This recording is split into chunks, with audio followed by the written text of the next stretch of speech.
and Mr. Petty, who said people who act the way we saw on Sunday, they should leave the country. That's where I live. I had no idea that I lived in a country where people would actually say that sort of thing. I'm not totally naive, but I think these people have been enabled by an example that we've all been given. And you've seen it in Charlottesville and on and on and on. That's not a surprise. Get over it. You know, what do we do to get it done? To go to the grassroots and not allow this to happen again. You know, our country's an embarrassment in the world. This is an individual who actually thought that when people held arms during the games that they were doing it to honor the flag. That's delusional. Absolutely delusional, but it's what we have to live with. So you got a choice. We can continue to bounce our heads off the wall with his conduct, or we can decide that the institutions of our country are more important, that people are more important, that the decent America that we all thought we had and want is more important, and get down to business at the grassroots level and do what we have to do. I guess that's enough for now.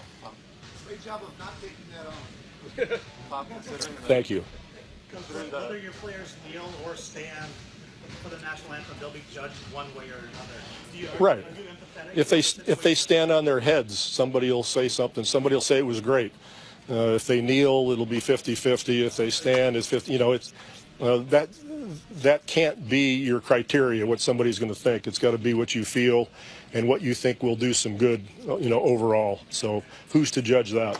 Considering the platform you have, do you consider a responsibility for you to speak out on these types of things and a similar platform to what NFL players have? Is that something that you feel you owe? Well, I don't think about some platform that I have. I'm an individual. I live in this country. I have a right to say and think what I want. It's got nothing to do with, my position. If it helps somebody else think one way or the other about something, great. But the discussion has to take place. It's obviously, race is the elephant in the room, and we all understand that. But unless it is talked about constantly, it's not going to get better. People get bored. Oh, was it that again? They pull in a race card again. Why do we have to talk about that? Well, because it's uncomfortable. And there has to be an uncomfortable element in the discourse for anything to change. Whether it's the LGBT movement or, women's suffrage, race, it doesn't matter. People have to be made to feel uncomfortable, and especially white people, because we're comfortable. We still have no clue of what being born white means. And if you read some of the, recent literature, you'll realize it really is no such thing as whiteness. But we've kind of made it up. That's not my original thought, but it's true. And it's hard to sit down and decide that, yes, it's like you're at the 50-meter mark in a 100-meter dash. And you got that kind of a lead. Yes, because you were born white, you have advantages that are systemically, culturally, psychologically there. And they have been built up and cemented for hundreds of years. But many people can't look at it. It's too difficult. It can't be something that is on their plate on a daily basis. People want to hold their position. People want the status quo. People don't want to give that up. And until it's given up, it's not going to be fixed. Again, I'm just one dude walking around, and that's how I feel.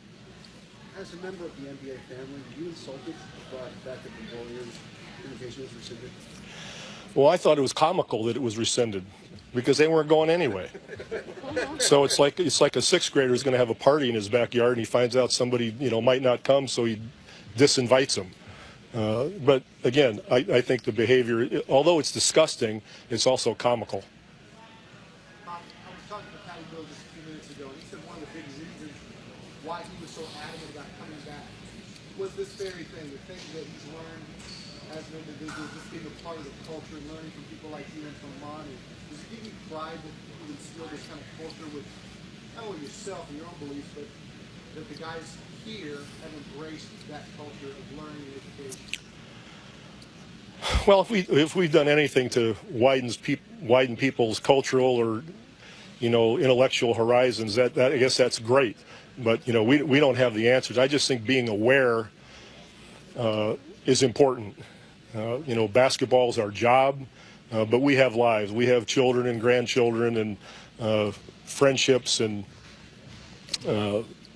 ups and downs in all of our lives. And I think that it's important for our players to understand that the world they live in is complicated, especially today, for all the reasons that we know. So whatever we can do to make players aware of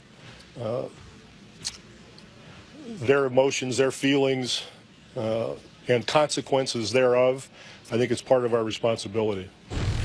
As outspoken as LeBron James was, Gregg Popovich may have just taken it one step further, calling President Trump's actions disgusting and comical. We bring back Mark Spears. By way of background, by the way, Gregg Popovich served in the U.S. Air Force, so this is a guy who certainly respects the flag and the armed forces. What do you make of what Pop had to say there? I love it because, we often hear the quotes that we often hear on this topic are from black males, black athletes.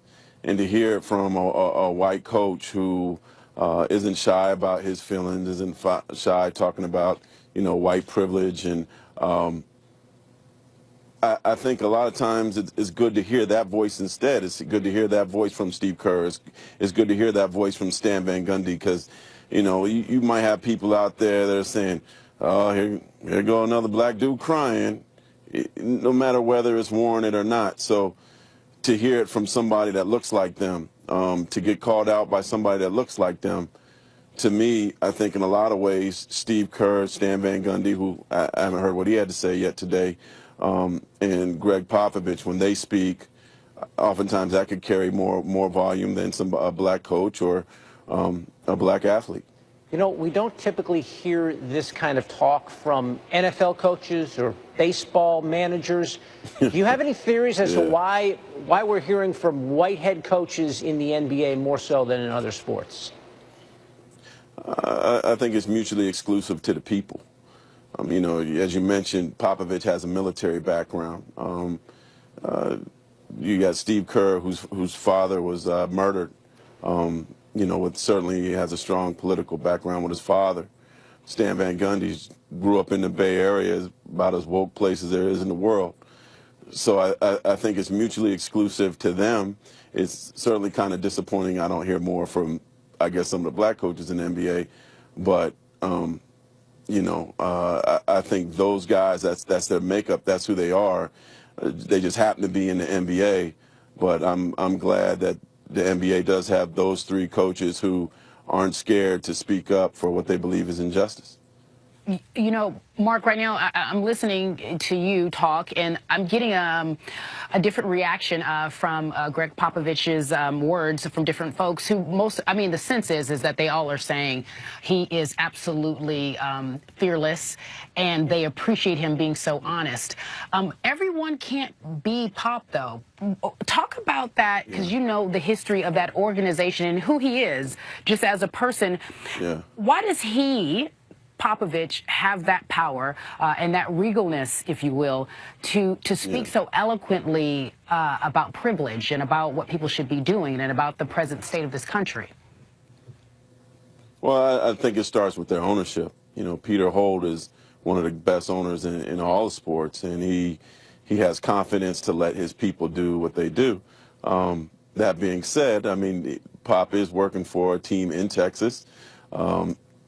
I don't know where Peter Holt voted. I'm sure there's some Spurs fans in Texas that voted for Trump.